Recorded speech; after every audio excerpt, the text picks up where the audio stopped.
kabar mengembirakan datang dari Ibunda Oki Stiana Dewi dan Ria Ricis terkait kondisi kesehatannya. Setelah 8 hari menjalani perawatan di rumah sakit di Jakarta, Yunifa sudah diperbolehkan pulang oleh dokter yang menangani penyakitnya. Perkembangan tersebut disampaikan Oki Stiana Dewi kepada tim Gospot kemarin. Cerita di Instagram tujuannya untuk minta doa sebetulnya. Karena saya nggak tahu orang soleh mana yang doanya dikabulkan oleh Allah untuk ibu saya. Namun saya tidak menyangka bahwa ternyata banyak teman-teman yang ingin tahu perkembangan kondisi ibu, dan saya pikir ini cara saya untuk minta doa lagi kepada teman-teman semua. Jadi saya mau ucapkan terima kasih atas semua perhatian, atas semua doa. Kadang-kadang saya ketemu orang kemudian mengatakan, ibu gimana kabarnya? Jadi kadang-kadang saya suka terharu juga dengan itu. Termasuk makasih ya untuk teman-teman semua yang berkali-kali nanya kabar ibu. Alhamdulillah setelah 11 hari di ICU di kota Mekah dan kami bisa pulang ke Indonesia dengan baik, alhamdulillah. Ibu saya sekarang masih di ICU. Setelah ini saya akan datang lagi ke rumah sakit karena dokter mau ketemu sama saya. Sudah 5 hari di ICU di Jakarta, tapi ibu dalam keadaan membaik. Tidak seperti ketika di kota Mekah. Di kota Mekah itu masih pakai ventilator dan alat-alat yang sangat banyak yang saya nggak tahu itu alat apa. Namun alhamdulillah ventilator semuanya sudah bisa dilepas, makanya dokter izinkan untuk pulang ke Indonesia untuk mendapatkan pengobatan lanjutan. Namun ternyata sampai di Indonesia masih harus di ICU lagi. Setelah pulang dari rumah sakit di Mekah, Yunifa Lisnawati masih harus dirawat di rumah sakit di Jakarta karena bermasalah dengan jantungnya hingga harus dipasang alat bantu ring di jantungnya. Dokter pun masih harus mencari tahu penyebab Yunifa mengalami gagal jantung hingga sempat berhenti bernafas saat dirawat di rumah sakit di Mekah. Namun mukjizat terjadi, dokter memberitahu keluarga kalau Ibunda Oki tidak jadi dipasang ring. Jadi ini hari kelima, tadi dokter mengatakan lagi, para suster di ICU mengatakan ibu saya harus transfusi darah lagi karena HB yang rendah. Jadi memang dalam 1 bulan ini memang saya banyak mengosongkan waktu untuk tidak pergi keluar kota untuk berdakwah. Seperti biasanya kan selalu keluar kota untuk berdakwah. Karena memang masih fokus dulu dengan ibu. Jadi nggak terlalu banyak bekerja atau berdakwah, nggak terlalu banyak keluar rumah terlalu sering. Karena di jam-jam tertentu setiap harinya saya harus ke rumah sakit bersama dengan adik-adik. Jadi di ICU tidak bisa dijenguk oleh semua orang, makanya saya juga minta maaf karena banyak sekali. Tadi ada juga teman-teman wartawan yang secara personal ya, bukan dengan kamera mau jenguk ibu gitu. Karena kenal secara personal dengan keluarga kami, saya katakan saya minta maaf karena di ICU belum bisa dijenguk. Belum bisa dijenguk kecuali anak-anak. Jadi dokternya mengatakan anak-anaknya ibu saja yang boleh jenguk karena keadaannya ringkih, tulang dadanya masih retak, dan kemarin ada infeksi paru karena mungkin pulang dari kota Mekah menuju ke Indonesia banyak udara dan sebagainya, jadi ada infeksi paru sedikit. Jadi memang belum bisa dijenguk. Mudah-mudahan nanti ketika ibu sudah pindah ke ruang rawat inap dan sudah pulang ke rumah saya, sudah lebih stabil, baru bisa dijenguk oleh banyak orang. Kendati sudah diperbolehkan pulang ke rumah, namun kondisi Ibunda Oki itu masih lemah dan perlu pengawasan intensif dari keluarga. Sehingga untuk berjalan harus dibantu dengan kursi roda. Sementara itu mengingat riwayat jantung yang dimiliki Yunifa, saat ini Oki menempatkan ibunya di rumah pribadinya yang berdekatan dengan rumah sakit. Karena tadinya ibu kan tinggal di rumah saya. Setelah itu ibu tinggal di rumahnya Ricis setelah itu. Kemudian memilih untuk tinggal di rumah Ricis yang lama di Kebagusan ya. Tapi semenjak ibu sakit ini, saya katakan ibu nggak boleh di mana-mana, harus di rumah saya.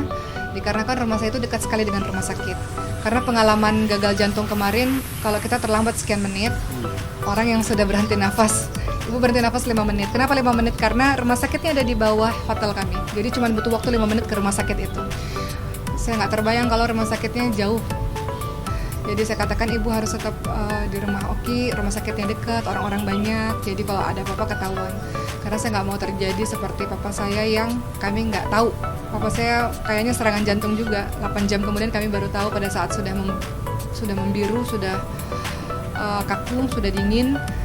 Saya nggak mau itu terjadi lagi gitu untuk orang-orang yang saya cintai. Jadi begitu, sampai hari ini masih terus bolak-balik ke rumah sakit, teman-teman semua. Saya ucapkan terima kasih untuk seluruh perhatian dan seluruh doanya. Tapi ibu saya sudah bisa diajak komunikasi. Sudah sehat dalam artian bisa diajak komunikasi walaupun masih berbaring, tapi kami sudah bisa bercengkrama banyak dengan ibu. Jadi ibu membaik dikarenakan doa dari teman-teman semua. Jadi saya ingin ucapkan terima kasih untuk semuanya lah, ibu seperti itu karena lewat doa dari teman-teman semua. Sementara itu, agar lebih fokus dan intensif merawat ibundanya, Oki juga mengurangi aktivitas ceramahnya di luaran. Sakitnya ibunda Oki di tengah menjalani ibadah haji seperti menjadi cobaan dan ujian dahsyat bagi Oki dan suami yang tengah khusyuk menjalani rangkaian haji.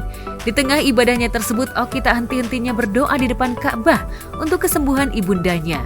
Hingga Allah Subhanahu wa Ta'ala menurunkan mukjizatnya dan ibunya keluar dari ruang ICU setelah 11 hari dirawat dan diperbolehkan pulang ke tanah air. Jadi waktu di ICU di kota Mekah, itu namanya delirium ICU. Jadi saya jadi banyak tahu tentang dunia per ICU-an, di dunia rumah sakit ya. Ibu saya itu kan diikat ya, teman-teman, waktu di ICU. Karena biasanya kalau lagi sadar berontak lagi gitu.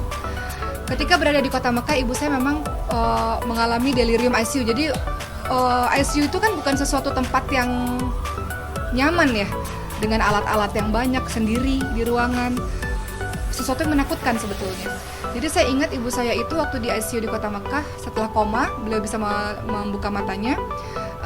Di hari ke-8-an ya, kalau saya nggak salah, beliau berontak dan beliau nangis sepanjang malam, kata suster, karena saya nggak ada di situ. Jadi ketika saya datang di subuh hari, biasanya saya jam 2 pagi sampai jam 6 pagi di Ka'bah, setelah itu saya jenguk ibu saya langsung berontak dan mau pulang gitu. Sampai akhirnya dokter harus kasih sedasi supaya tenang lagi, supaya tidur lagi gitu. Jadi saya katakan pada dokter, kenapa ini terjadi? Kata dokter, ini biasa, di ICU itu orang-orang mengalami delirium, rasa panik, rasa takut, rasa nggak nyaman, rasa mau cepat-cepat pulang, karena ini tempat yang menakutkan buat dia. Tapi memang itu hal yang terjadi kepada orang-orang di ICU. Jadi kalau masih berontak-berontak, karena diikat kan, berontak-berontak gitu kan, setelah itu biasanya dokter akan mengasih lagi supaya lebih tenang lagi gitu. Tapi sekarang ibu kondisinya alhamdulillah sehat, sehingga di ICU sekarang ini alhamdulillah dalam kondisi yang relatif lebih stabil lah. Jadi beliau lebih nyaman di rumah sakit. Mungkin juga karena di Indonesia mungkin ya. Kalau di kota Mekah kan mungkin nggak ngerti bahasanya, semuanya pakai bahasa Arab mungkin. Jadi ibu ngerasa asing gitu. Tapi di Indonesia suster-susternya juga lucu, baik, ngajakin ngobrol terus, ngajakin cerita terus. Jadi ibu dalam kondisi yang nyaman berada di rumah sakit. Sakit yang dialami Yunifah sedikit terhibur dengan kehadiran anak dan cucunya yang terus memberi doa dan semangat untuk sembuh. Yunifah pun ikut senang dan bahagia menyambut pertambahan usia cucunya Moana yang perdana berulang tahun. Memang ada ulang tahun, syukuran ulang tahun Moana, dan kami mengatakan pada ibu kalau ibu sehat dengan kursi roda bisa datang. Tapi kita lihatlah kondisinya ibu mau datang sebetulnya, ibu mau datang, tapi walau kayak kelihatannya agak sulit ya dengan kondisi yang sekarang. Ya paling nanti ulang tahun itu tetap akan dilaksanakan karena itu kan melibatkan banyak pihak ya, yang tidak bisa dibatalkan begitu saja gitu. Banyak pihak yang terlibat dalam acara tersebut, sehingga acara itu tetap terus dilaksanakan. Kalau ibu lebih sehat bisa datang dengan kursi roda, kalau enggak pun kami mungkin datang sebentar ke acaranya resis, kemudian kami bergantian akan menjaga ibu di rumah sakit.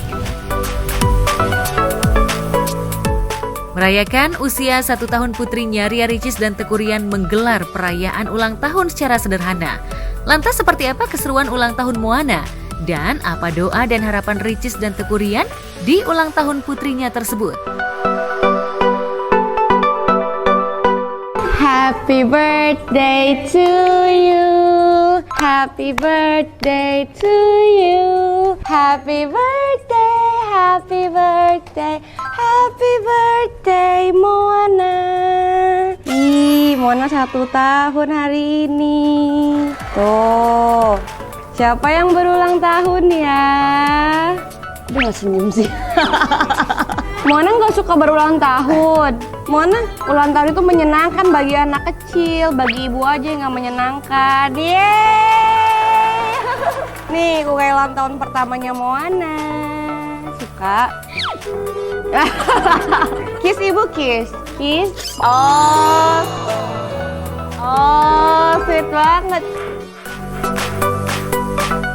Harapan Papa Ian apa? Harapan Bapak, semoga Moana menjadi anak yang sehat selalu. Amin. Solehah juga. Amin. Menjadi penyejuk hati kedua orang tuanya. Amin. Menjadi pemersatu bangsa. Amin. Semoga Moana menjadi anak yang paling baik ya. Yang terbaik. Anak yang terbaik Karena yang juga. paling baik belum tentu Iya. terbaik. Dan insya Allah nanti kita semua berada di surganya Allah ya. Amin, amin ya robbal Kiss alamin. Moana, kiss. Kiss. Kiss. Happy birthday Moana cantik.